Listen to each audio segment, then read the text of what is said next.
Okay, back into experimental land in the world of Cinema 4D colliding with ceramics. Anyways, my good friend Professor Vaughn is at it again this evening, sending me little messages with some of the cool prints they're doing. So it's inspired me to jump in front of the computer and work up a little tutorial. So the other day, two things happened. Vaughn sent me some images of what students were working on, and also we had an awards ceremony here at the School of Art. And one of the students that won an honorable mention is working on ceramics, and she seems very interested in these organic forms. So I've been thinking about that, how to make something maybe that's a little less functional as it relates to a vessel within ceramics, and more just about a form itself that might be combined with other things. I think the purpose here. So I'm going to show this here at the end. This is not quite completed as far as it's heading off to go to the prototyper. I need to hack the ends off of it and clean it up. But this is kind of what we're going to be going for. So again, it's not really meant to be a vessel, but like a limb or appendage or something of some, I don't know, aquatic organic creature. And with the idea that this would maybe be fused with other forms, right? This would be the base that little barnacles or something would be added to this. So I want to show how we might go about doing that. So let's create a new file and go at it. Okay, so I'm going to start with just a circle, and I'm going to leave it in this format. I'm going to make it 50. Now, the idea here is that I'm going to take this profile and I'm going to make it follow a path, right? I'm going to draw some squiggly and I'm going to make this work through it. And the way that works is that it takes the z-axis of this object and makes it follow the tangent direction of the curve. Just don't even worry about it, right? We're just going to leave it at this default.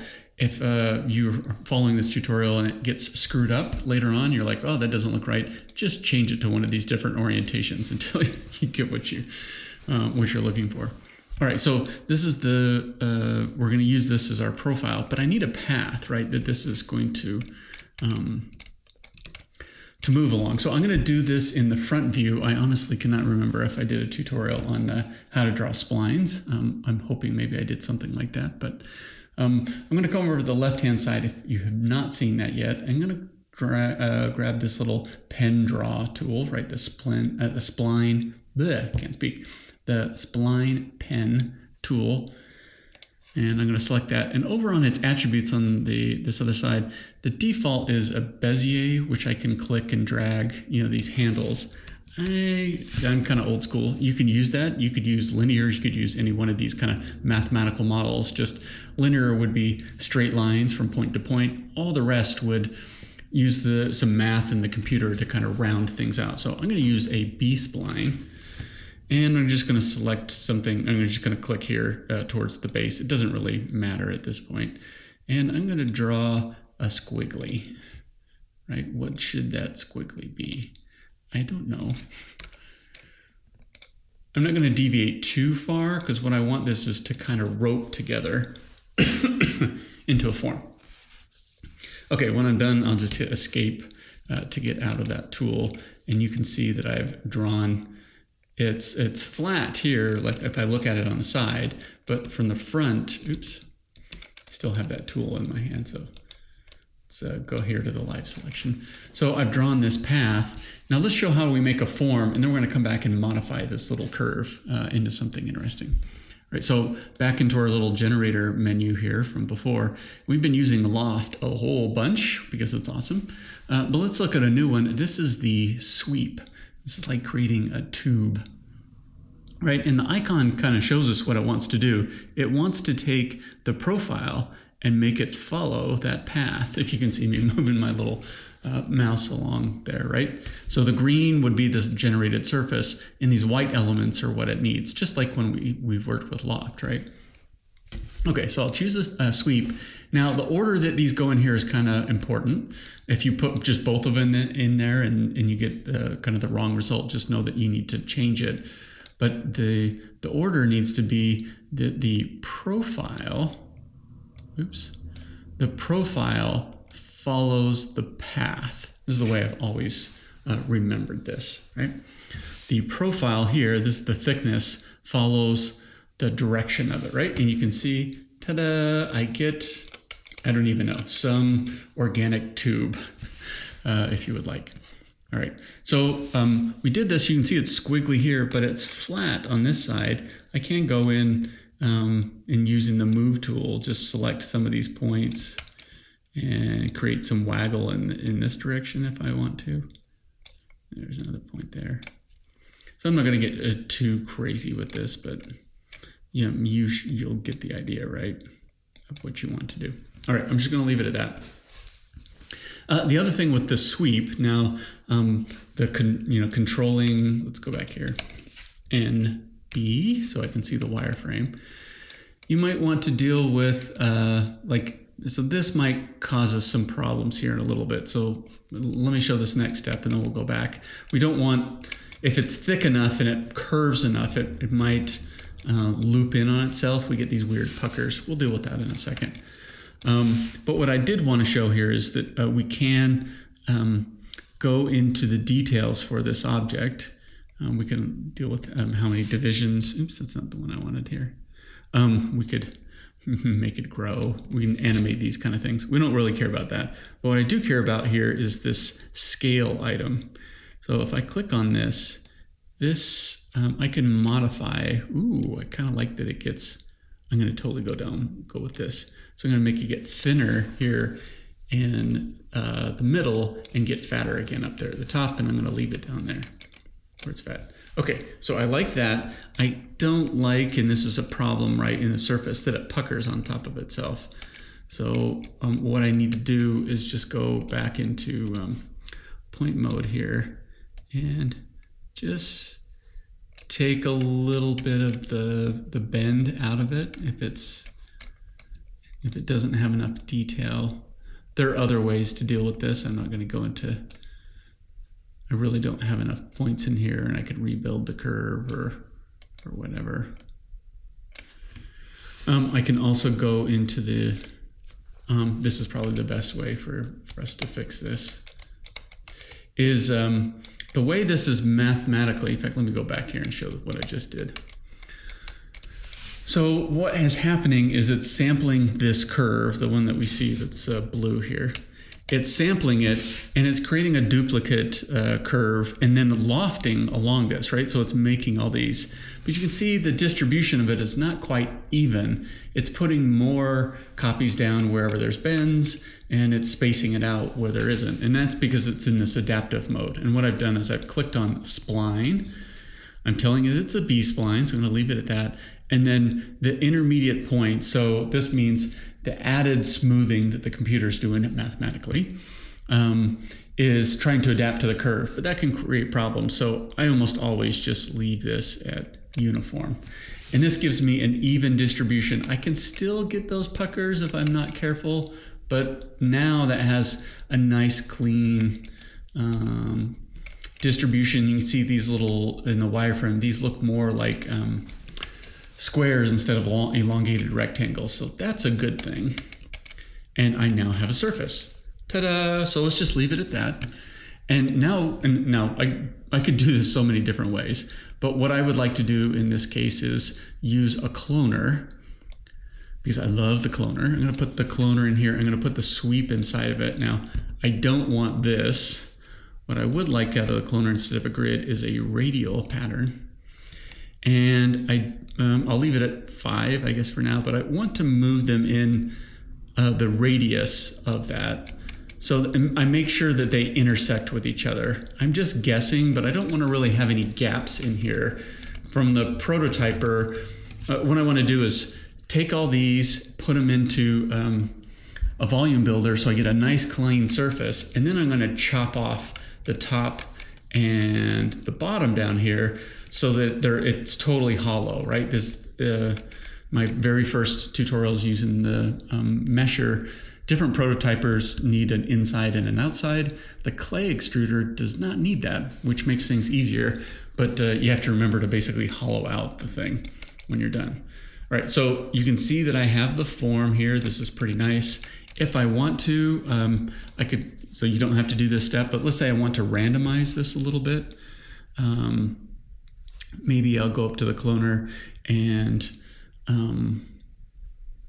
I could randomize, let's do the random effector, right? So this is going to affect the cloner, and right off the bat, you can see what it does is randomize the position, right? So this is the default for what the cloner would be. I don't want to do that. What I want to do is randomize the rotation, and I'm going to randomize how it's kind of twisting in this, the heading, right? So that now we get a little bit, you can see, I got to be careful, there's a little bit of a gap there, right? Maybe what I can do is come back and make the circle a little bit thicker, right, to capture that. Maybe that's too thick. Let's go back to 55. But I just want to make sure that I don't have the gaps in the center here. All right, so I'm going to call that good for now. So it's just a weird tree trunk. All right, so the last thing is I need to create a volume builder and a volume mesher. We'll just put the random down here. I don't really need to do anything with that. I'll just leave it there. I'm going to take the cloner and put it into the builder. And this gives me this voxelized surface. Go back to the early tutorials, number 1 and number 2 if you need to.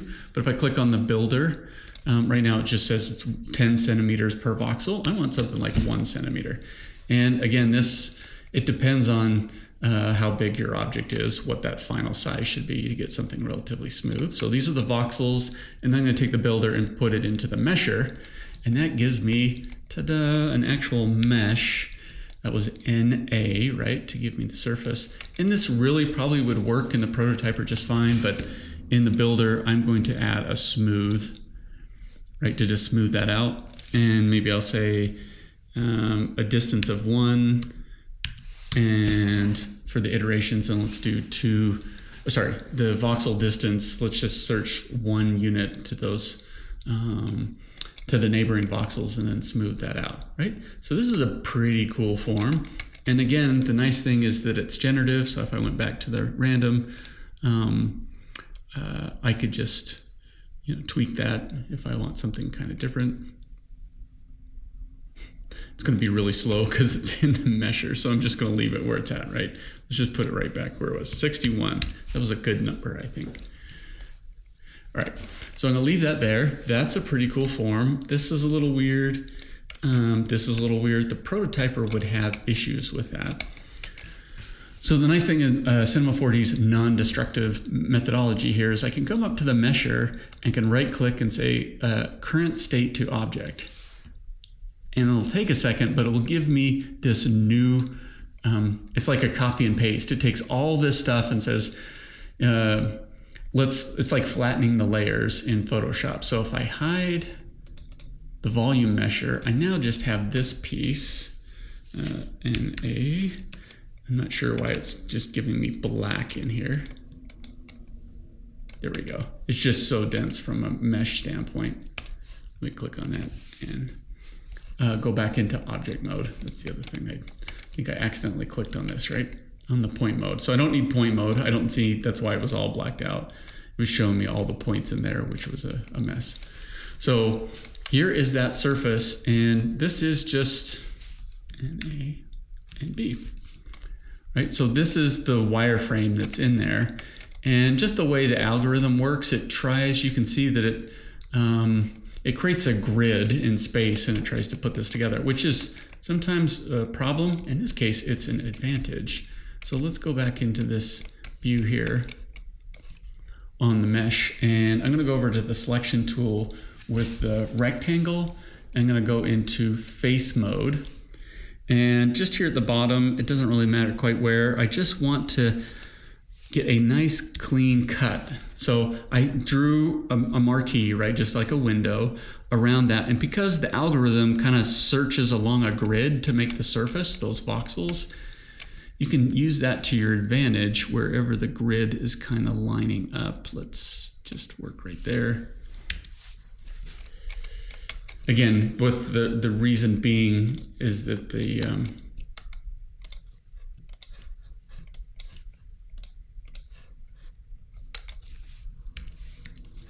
all right.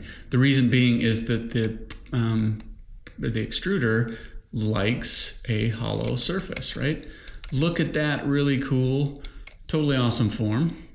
I'm down with that. Like the inside's really cool. But the idea here, right, is not to necessarily make a vessel, but to get some kind of organic structure, right? So let's recap here.